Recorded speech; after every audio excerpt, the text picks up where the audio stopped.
প্রতি বছরের মতো এবারেও চীনে জাঁকজমকভাবে পালিত হয়েছে চান্দ্রবর্ষ বা লুনার ইয়ার। জনপ্রিয় এই উৎসব উপলক্ষে চাঙ্গা হয়ে উঠেছে দেশটির অর্থনীতি। উৎসবের সময়ে পর্যটন, যাতায়াত সহ বিভিন্ন খাতের খরচ নতুন রেকর্ড তৈরি করেছে বলে জানিয়েছে চীনের সংস্কৃতি ও পর্যটন মন্ত্রণালয়।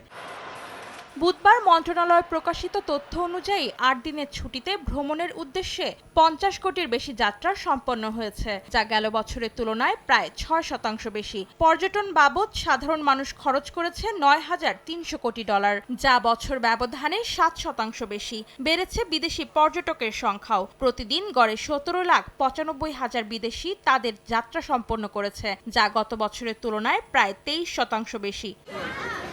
এবারের চান্দ্রবর্ষের ছুটি প্রভাব ফেলেছে চীনের বক্স অফিসেও। চলচ্চিত্রের বাজার আয় করেছে $১৩০ কোটি, যা ২০২৪ সালের তুলনায় প্রায় ১৯% বেশি। দেশটির পররাষ্ট্র মন্ত্রণালয়ের মুখপাত্র লিন জিয়ান জানান, চান্দ্রবর্ষ উপলক্ষে তাদের অর্থনীতি নতুন করে উজ্জীবিত হয়েছে।